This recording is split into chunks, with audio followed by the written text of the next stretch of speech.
सोलापूर जिल्ह्यातल्या भागामध्ये सोलापूर धुळे महामार्गावर पाणीच पाणी झाले। राष्ट्रीय महामार्गावर पाणी साचल्याने वाहन चालकांना त्रास सहन करावा लागला। सोलापूरमध्ये पावसामुळे तुळजापूर नाका इथे ओढा देखील ओव्हरफ्लो झाला आहे।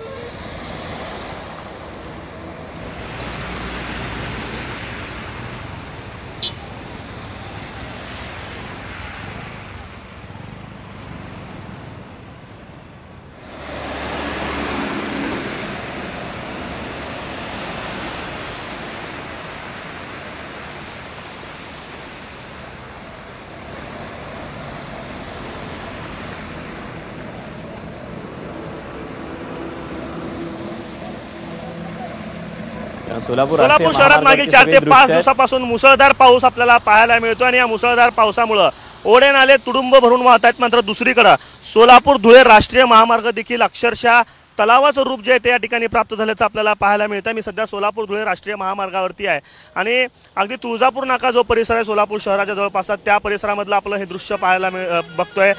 खरं तर धुळे सोलापूर राष्ट्रीय महामार्ग जो आहे तो अत्यंत वर्दळीचा रस्ता समजला जातो। तुळजापूरहून येणारे भाविक जे असतील किंवा धुळ्यावरून सोलापूरच्या दिशेने वाहतूक करणारे जे लोक आहेत ते याच रस्त्याचा या राष्ट्रीय महामार्गाचा वापर करत असतात। मात्र राष्ट्रीय महामार्गावरती पाणी मोठ्या प्रमाणात साचल्या कारणानं नागरिकांना जे आहे ते जीव मुठीत घेऊन प्रवास जे आहे ते या ठिकाणी करावा लागतो। खरं तर अनेक लोक जे ते शहरात दुचाकीवरनं येत असतात, मात्र पाणी रस्त्यावरती इतक्या मोठ्या प्रमाणात साचलेलं आहे की अनेकांच्या गाड्या स्लिप होत आहेत।